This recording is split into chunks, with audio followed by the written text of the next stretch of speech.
How's it going, Joe? Doing well. How about yourself? Pretty good. Joe, where are you calling from? Tampa, Florida, out of Hard Rock. So, Hard Rock Tampa. Is this a 5-5 game? 2-5. 2-5. We have the $10 straddle on in the sand. 2-5 plus 10. Is it a 1K cap? It is a 1500 cap, and the straddle's actually on the button in the sand. Oh, it's a anywhere straddle? Yeah, you can straddle from anywhere except for obviously the blinds. Okay, so button straddle, and does that mean that everything goes in order? Yes, it's not like Vegas where they skip the blinds. It just starts on the small blind, which obviously sucks for the blinds because they have to, tighten up. But Right. Yeah, I mean, I've talked a little bit about how sometimes you might implement a limp from the big blind to come in a full nine-handed game. You can sometimes experiment with almost similar to a blind versus blind scenario in a tournament or in a heavily anteed cash game like on Club WPT Gold, where there are sometimes with an ante, like you're just getting such great pot odds in the second blind that you just don't really fold anything. So but how do you balance that? Well, you can sometimes limp re-raise, limp call, limp fold. You can sometimes have that. I feel like in the big blind here, like calling from the small just seems kind of it's weird because it's like you're calling a full 8 anyway, so it's almost strong enough. But kind of similar to a double board bomb pot, though. If you come in from a raise from the small blind, I mean that should be a ridiculously tight range if you raise. no, for sure, Yeah. for sure. We're 1675 effective in this hand, give or take. Okay. So, and small blind and big blind fold, and under the gun, who's like a traditional tight aggressive Euro pro, he's under the gun and he opens to 50. To 50, so 5x. Okay. Yeah, it's a little bigger than most people from that position. I see a lot of 40, but I think this is his standard size Okay. from with the straddle on. Okay, so it goes to 50. And I'm under the I'm +1 with 10 of diamonds, 10 of clubs, and I raised to 150. So 10 of diamonds, 10 of clubs, 3-bet, just to 3x, huh? Yeah, just 3x. I probably could have gone like 175 here, but But since the straddle's on, it's already, by the way, you're telling me that there are Euros in Tampa? yeah. Really? Why? Like they went to like Fort Lauderdale and Miami and the games weren't that good, so they moved up to Tampa? Yeah, I'm not sure. I do wonder though too, because it's such a chaotic time here with travel stuff, tariffs, foreigners kind of boycotting the US somewhat, and then that rule about that you have to register supposedly, but who knows what the fuck if it's ever going to be implemented, that you need to register if you're here over 30 days, even if you're from like a visa waiver country or have a valid tourist visa. How is that going to affect the World Series coming up? Yeah. No, that's interesting. I don't know. Sure. I mean, most of the people coming from Europe usually are for-profit players that come to the World Series, so maybe they don't care. But I think the World Series is going to be off like 20% this year. But anyways, all right. So you 3-bet kind of small to 150. Again, I tend to go 175, 200, but maybe because the raise size is so large anyways, it kind of accomplishes what you want. I mean, I'm talking about the open raise size. Yeah, I figured since the straddle was already on and the raise size was pretty big, like 150s probably fine. But yeah, I definitely can see an argument for going a little bigger. Yeah. Okay. So you go to 150. Yeah, everyone else folds and then he defends. All right. So you teach a call. Just heads up. Okay. So 300. It's probably like 315, right? Something like that. Yeah, they're gonna take $9 or $10 in rake anyway, so it's pretty much just 300. But we'll call it like 300. Okay. Yeah. Yep. Flop is 5 of spades, 4 of spades, 7 of diamonds. 5 of spades, 4 of spades, 7 of diamonds. So you have an overpair. You don't have a spade. You do have a diamond. And different from the last call that we had on the live stream on this Monday, this is, if you want to juxtapose, this is where the guy had Jack for the people watching on the live stream. This is what I'm talking about, where it's much, much different because it's heads up instead of multi-way, where he still should be folding, obviously, some hands pre-flop, but you didn't make it that large. So, 50 to 150 is 200. It's 100 for him to call. He's from out of position. So he still can have a fair amount of hands. The question is, like, is he raising like 4-4 plus from under the gun in a straddle pot? I don't know. Maybe. He probably doesn't have 6-8. And then, two, this is a very tight configuration here. So it's not unproper to sometimes flat here heads up. I'm talking about from your opponent's perspective, Joe, with like hands as strong as ace, king, queen, queen, things like that. So you can sometimes lose to some overpairs here too. Yeah, absolutely.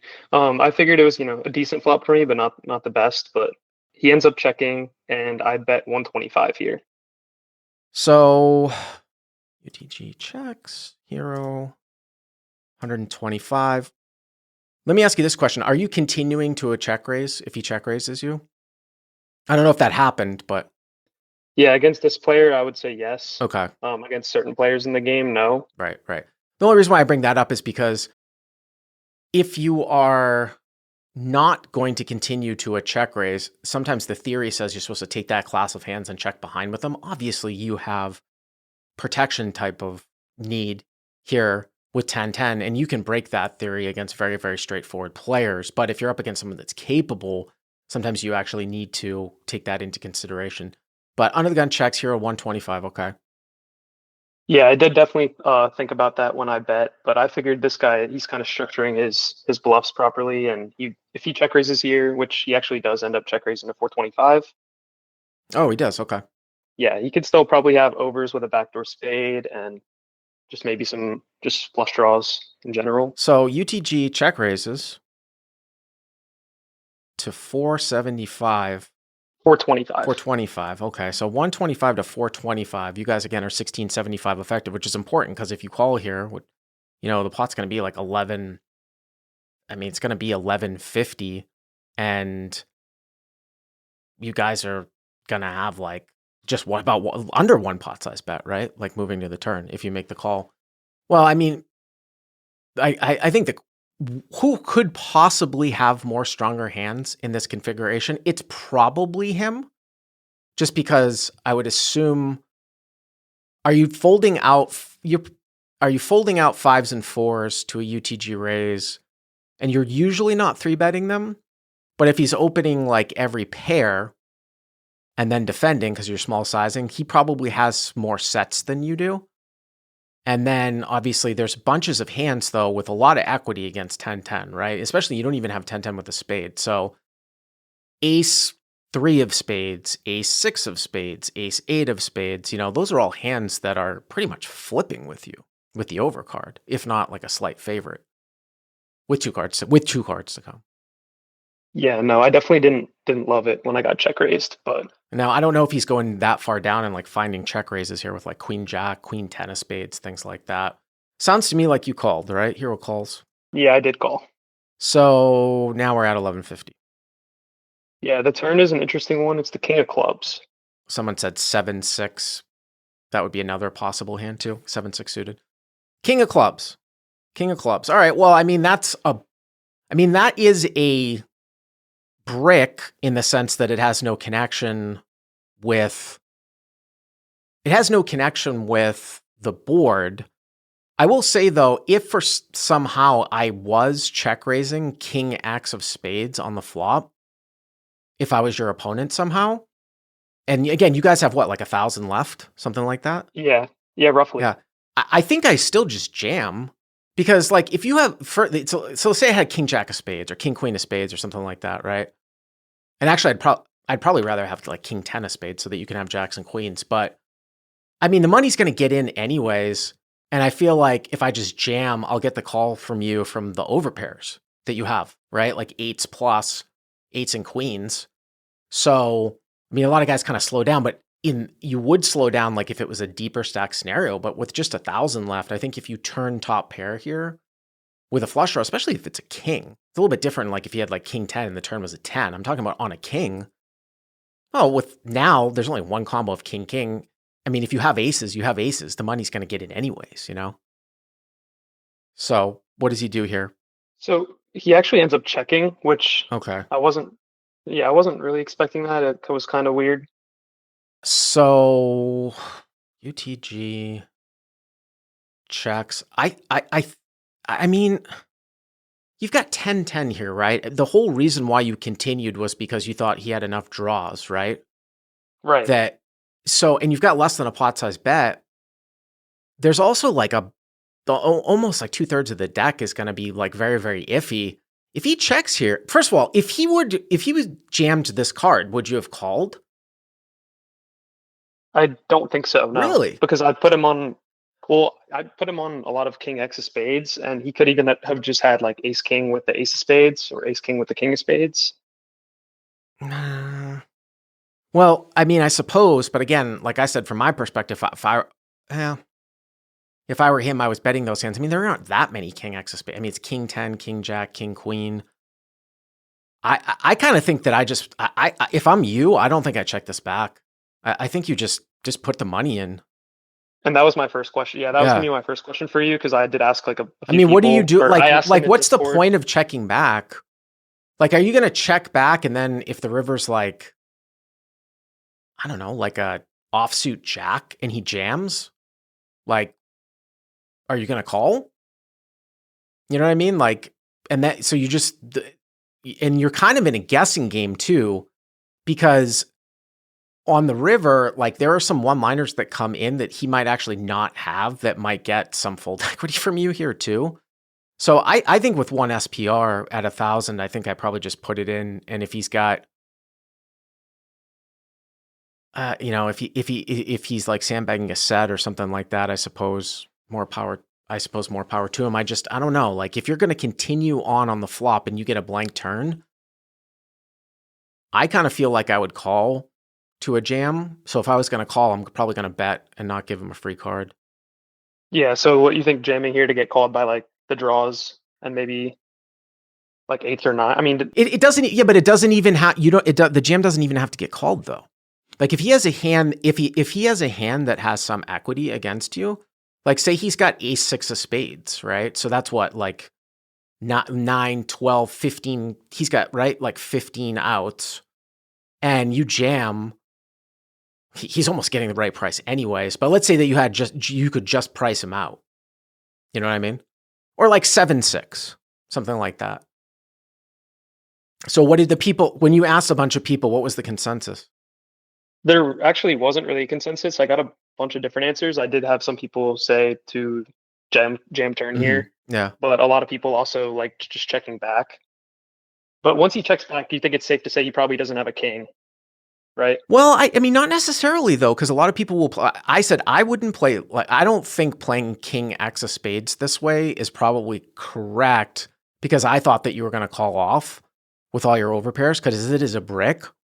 But some people do play that way. But then I go to my question though of like, are you choosing King Queen of Spades, King Jack of Spades, King 10 of Spades to check raise this flop with? As opposed, I mean, where you have some other hands that I think are much more natural-ish types of check raises, like the Ace 6 of Spades, Ace 7 of Spades, Ace 8 of Spades, Ace 3 of Spades types of holdings. So did you check it back? I didn't end up checking it back. Yeah, Hero checked behind.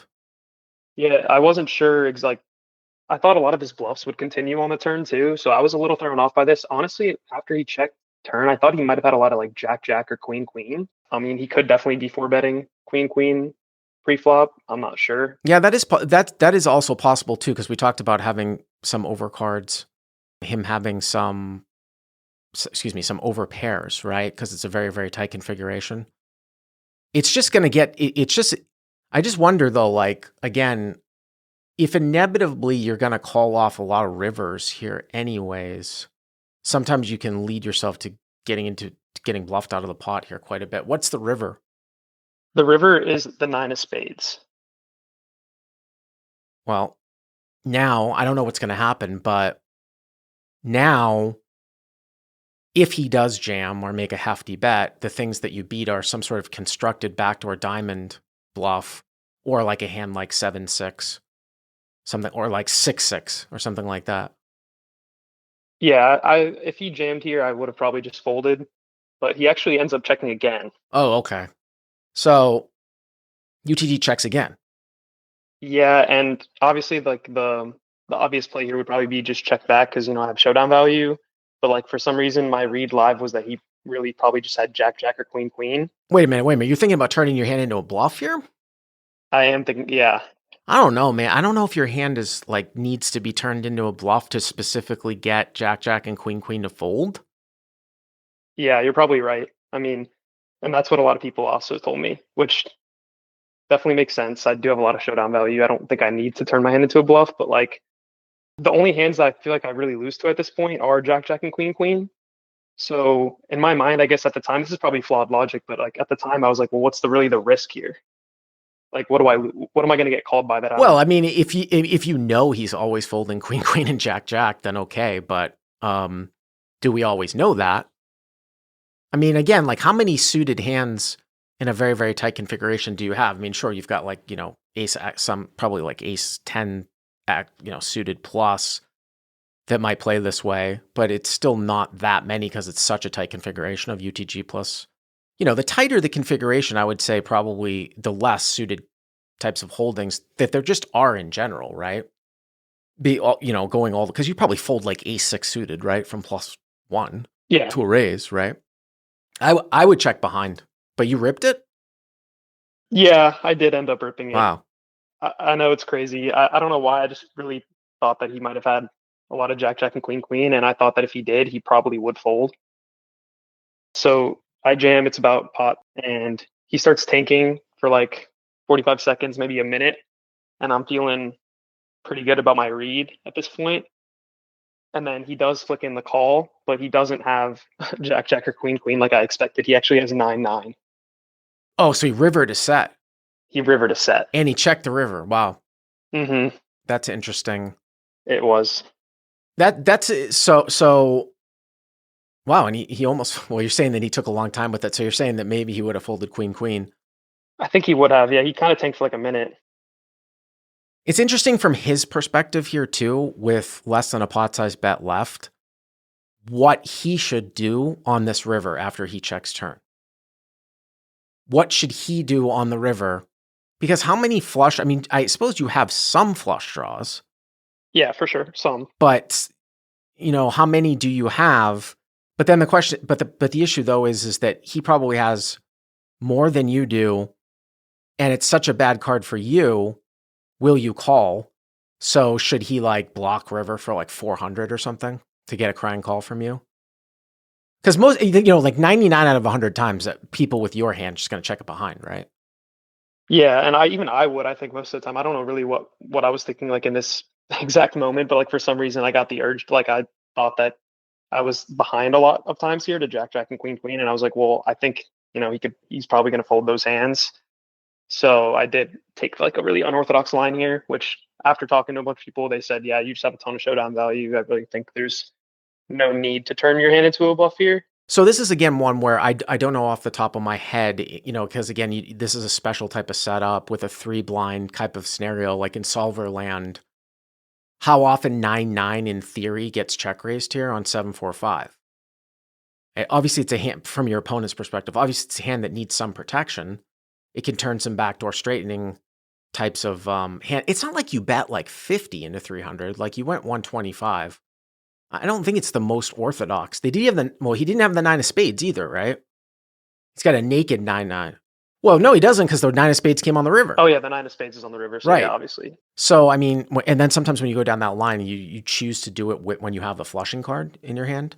So I would be surprised if like 9-9 is usually check raised there, like a red 9-9 or something like that. But thank you very much for the call. I appreciate it.